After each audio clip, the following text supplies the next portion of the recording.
For the first time, the real world in glorious Aromavision. Welcome to TV's first deliberate attempt to get right up your nose. Tonight, we're going to look at the one sense we all tend, literally, to overlook, our sense of smell.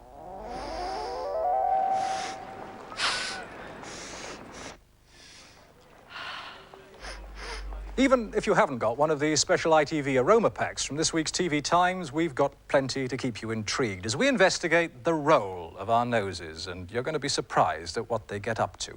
You can join with our guests here in the studio as we take part in the largest ever test of our ability to smell conducted anywhere in the world.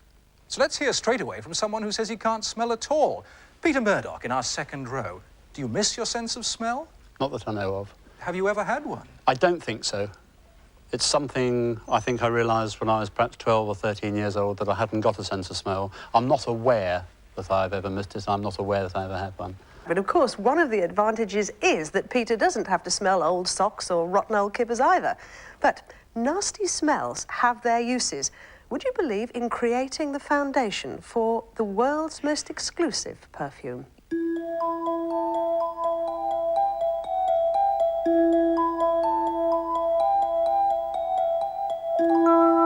Specially created for tonight's programme, we'll all be sampling Le Monde Royal and revealing its surprise ingredient once we've found out whether your sense of smell is as good as you think it is.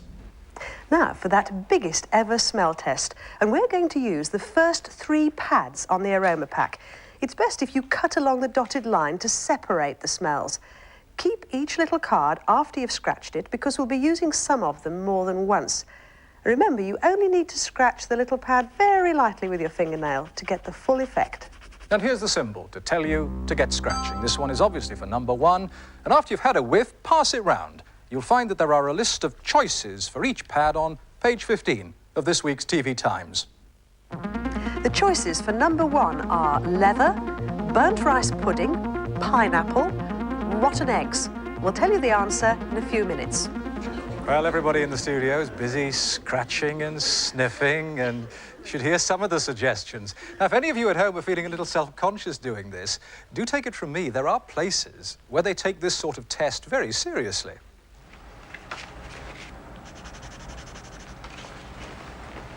This is the Philadelphia laboratory of Dr. Richard Doty. Dill pickle, bubblegum, wintergreen, watermelon. I'll guess at pickle. Pickle? When he isn't trying to fathom the mystery of how we smell in the first place, Dr. Doty is concerned with patients who apparently can't smell at all. And tell me whether that smells most like gasoline, pizza, peanuts, or lilac.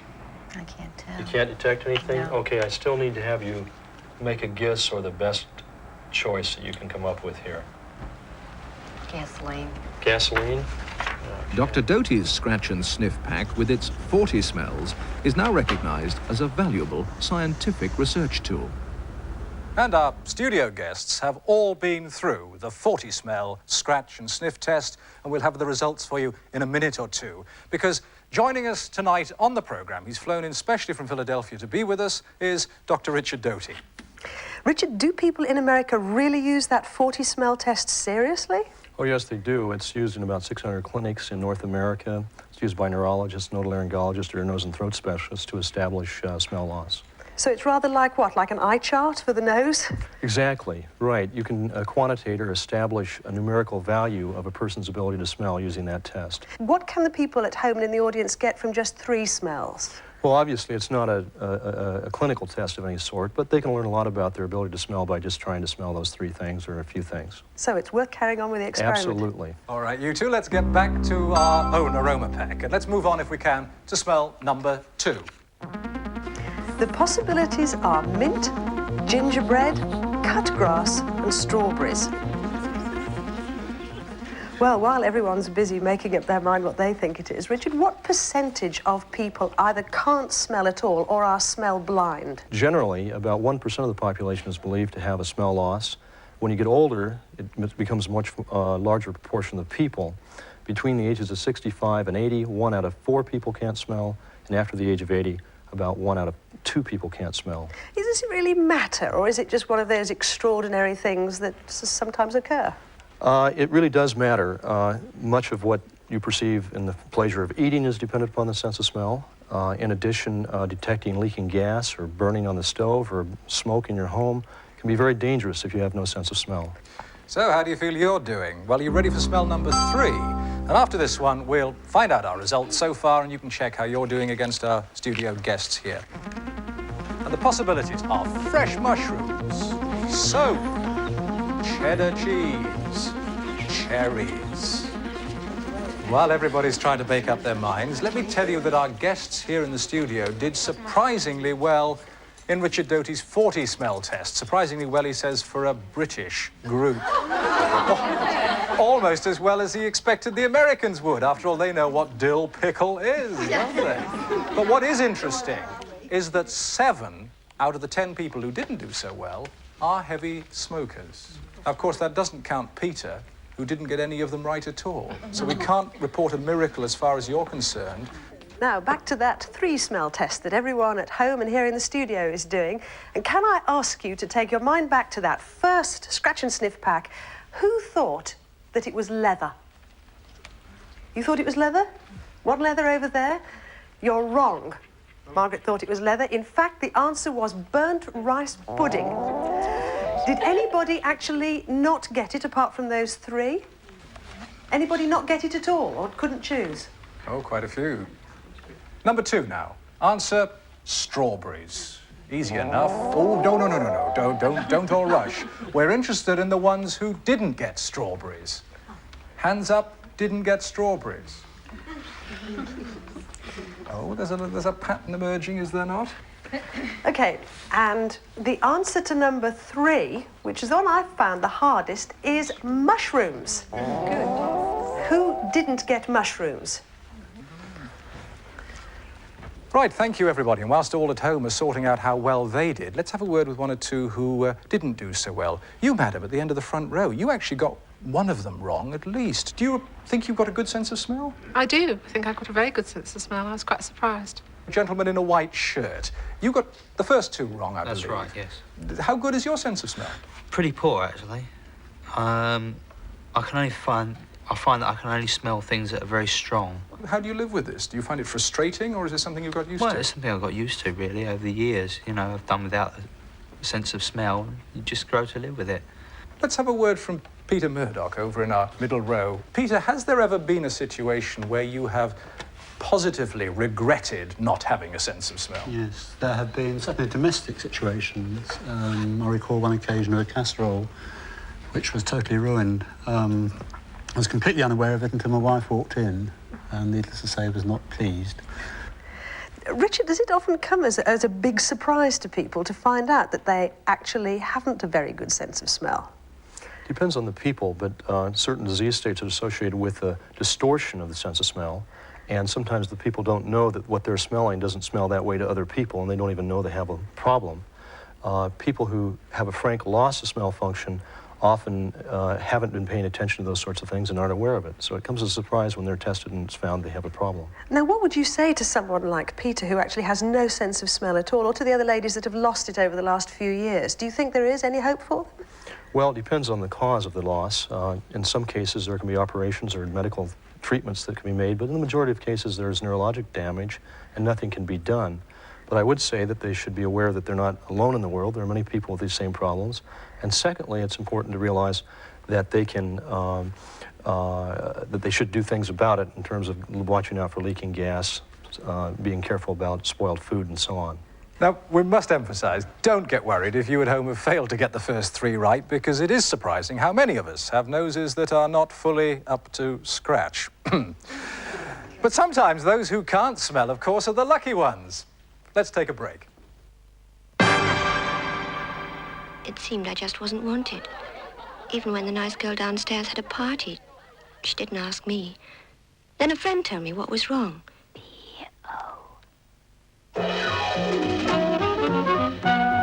In the 1950s, this ad was revolutionary, even brave. The unmentionable had been mentioned, albeit in a whisper. Since then, selling soap has reached extraordinary heights of sophistication.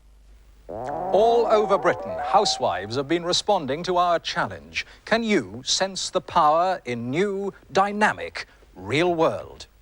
They've been trying a simple test, a best-selling washing powder against a new washing experience. Softer, without any conditioner at all. So everything was extremely clean, extremely fresh, and it was so easy to iron. It really shifts the dirt out of my husband's shirts. It cleaned my baby's nappies, a real treat. That's what people are saying about new, dynamic. Surely this is not what's supposed to happen. Well, you'll never replace Leslie Crowther, but never mind. We can't argue with the customers, and those reactions were genuine, and most of you actually did choose brand X. The truth is that there shouldn't have been a blind bit of difference, because I have to tell you, there was no difference at all in those soap powders. Well, you're ahead of me, except for the smell. You believe it? No. Yes. Well, it is interesting, ladies and gents, that dynamic new real world, the one that we thought you'd choose, carried what we in the office reckoned was a smell of the 80s, whereas all of you opted for brand X, which carries a smell of, well, more bygone days, and we'll perhaps draw a veil over how bygone. Ah, why be fair? It was the mid-1960s. Sometimes the right smell can completely alter your perception of reality. Now, can you scratch and sniff the next one, number 4, and with a good scratch and a good sniff, and tell me, with what do you associate this smell? So, what do you associate the smell with? Smells like babies.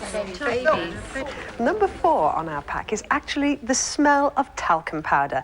And over the years, it has won a strong share of the world market for baby products. It was originally created for one American manufacturer, but it has so captured our imagination that every talcum producer has had to copy it, and a smell like this has come to stand for babies themselves. So how easily are we being led by the nose? Well, it smells like freshly baked bread.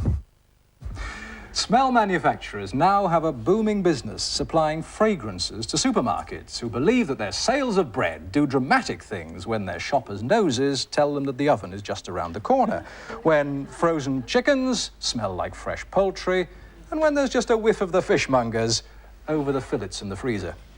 Now, I'd like you to try number 5 in the pack. What do you think that one is? I'll give you a little help. It's something that most of us use every day, but perhaps only the older ones among the audience will actually remember when it smelt just like that. I think at least a couple of the ladies have got it. It is washing up liquid, pure washing up liquid, no fragrance, just soap. I wonder if you'd be so keen to do the washing up if your sink smelt like this. Now, I need a volunteer. A lady in white and green in the front row. A little bit of noise, all in the interests of science. Across you come, that's it, perfectly safe. Now, your name is? Pauline. Pauline, thank you. Now, this is a simple smell of a slightly different nature. Can you smell this nose piece here? Good sniff. Tell me what you think that is. Afraid it's rather nondescript. Mm-hmm. Right. Let's try the other one. What do you think that one is? Well, it's definitely gas. You're right. Or rather, you're half right, because they're both gas. Natural gas is so natural, it has no smell at all, and that's what you smelt first of all. So British Gas has got to add that sort of sulphurous pong that you just recognised, as we all do, as gas itself. Now, because this is a matter of life and death, gas must always carry that distinctive signature. But just putting the smell into the gas at source isn't enough.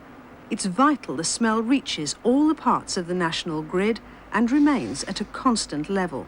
Gas on. The men who do the testing are called rhino analysts. It's up to them to check there's enough odour in the gas to alert us to danger. What's perhaps hard to believe is that the industry which creates the stink of natural gas also produces the fragrances which turn heads all over the world. But by far the majority of smells today are sold for completely different reasons. Buying a smell is one way of buying an image. If we can't actually be what we want, perhaps we can smell of it. Sophisticated, sexy, young, flowery, seductive, outdoorsy. Dab it on, spray it around.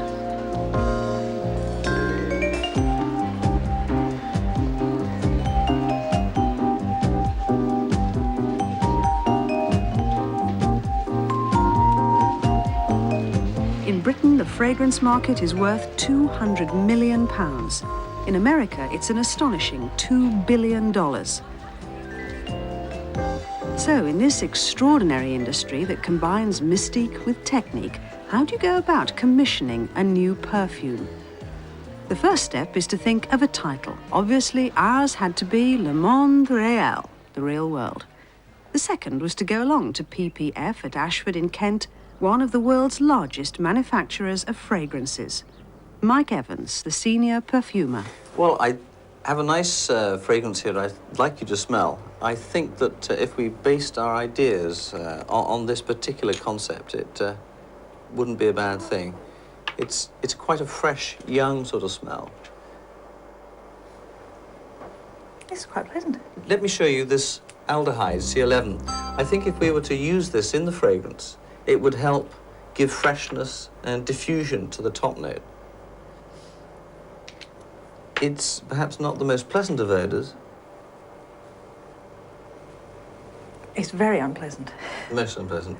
This C11 is, to me, rather fatty, almost metallic in odour.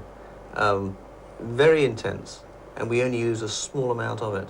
You don't actually smell it in the final fragrance, but it is like a little powerhouse inside working to give radiance and sparkle, as it were, to the top note of the perfume. So what do you think we're going to end up with? What is going to be the final version of Le Monde Réel? I think we'll end up with something very exciting. I think we'll end up with a fragrance that smells of the outdoors, is fairly well liked by all age groups, and is above all summery and clean and fresh. Now, having decided on this very abstract idea of what kind of perfume Le Monde Réel should be, the experts have to select the ingredients and mix them in exactly the right quantities. In common with every other branch of science, it has a jargon all of its own. Use some of the green notes for that, you know, the cis-3-hexenol, salicylate, and so forth. Where's that now? There we are. There we go. That chap. I mean, I think that really will lift it nicely. And perhaps if we use also the sort of the florality and diffusion that this jasmine synthetic chemical gives, it really does lift it. That'll give the nice woofability, you know, when someone comes in the room, people can smell that. The final recipe contains more than 70 ingredients, some of them in the minutest quantities. The next stage is for the first samples to go before a panel of expert noses, people with a lifetime's training in matching the fragrance to the market. I think it's very good, actually. I think it fits that concept, don't you? It's very green, fresh. I think the aldehydic top note's pretty good, too. It helps the diffusion, doesn't it? Yeah, it's very nice. Yeah. Lots of lift.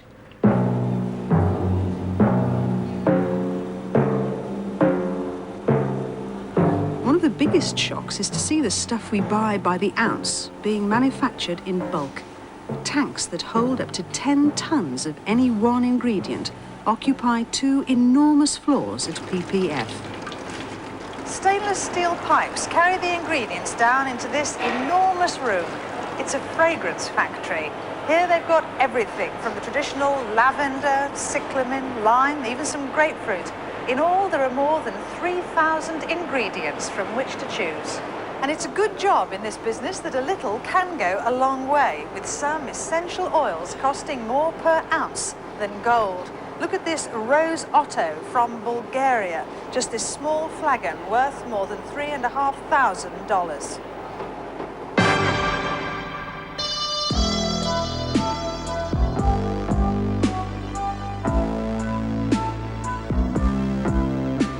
Elusive.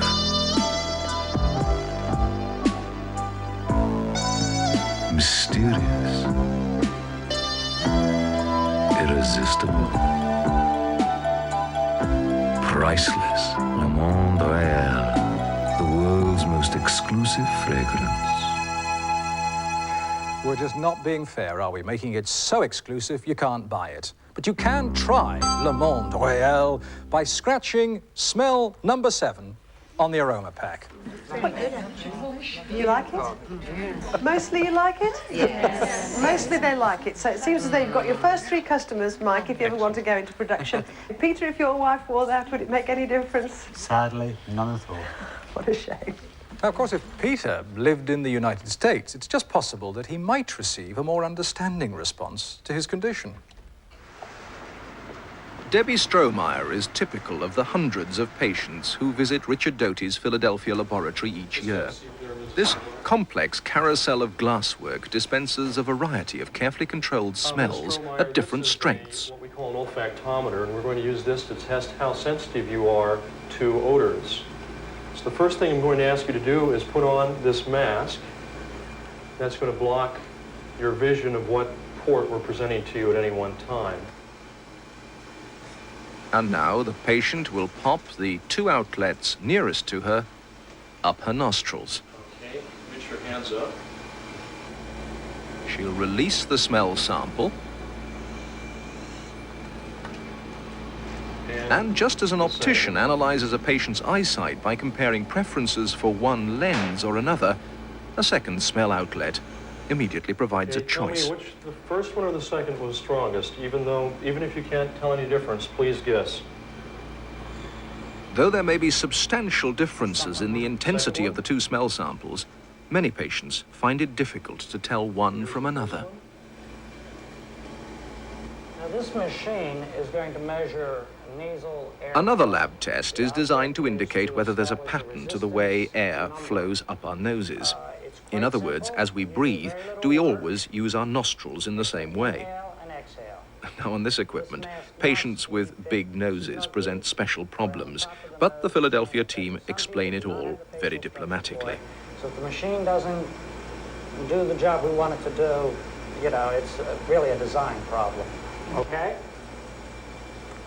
Richard, is there at the moment any hope for people like Peter and Debbie Strohmeyer? Well, for some of them there is. We're certainly at the frontiers of research in this area. In cases where there's blockage in the nose and things of this sort, medical treatment is possible. Why is smell the forgotten sense? Well, I think it's been overlooked for a number of reasons.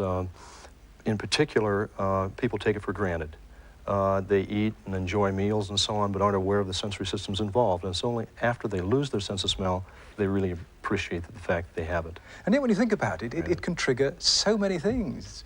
Taste, we've talked about. Memories are another. I mean, am I deluding myself, or is smell a great memory jogger? It's a great memory jogger. If you think back about the pantry of your grandmother's or mother's, you can remember the smell of it, or things of this sort. I have to be honest at this stage. Burnt rice pudding started doing things for me. Does burnt rice pudding mean anything to you? Well, in America, we really don't have that much burnt rice pudding, so we have rice pudding, but it's not burnt, usually. All right, I've admitted it. Burnt rice pudding is going to always remind me of school more vividly than any souvenir I can think of. And I am much more romantic. Now, have number 8 on the pack ready. We're going to give that one a try. It's one of those times to remember. The sights and sounds of a summer afternoon will always be with you. But it's the smell you associate with the day which will, in the future, instantly trigger off the memory of that moment. The smell of fresh cut grass. But if all that was starting to get to you, let me bring you quickly back to earth. None of the smells on the pack, the grass, the strawberries, none of them we've used tonight have been genuine. They have all been clever chemical mixtures, all entirely synthetic. It only goes to show how very good the world of science has become at leading us by the nose. And as we say goodbye, have pads number 2 and number 8 standing by.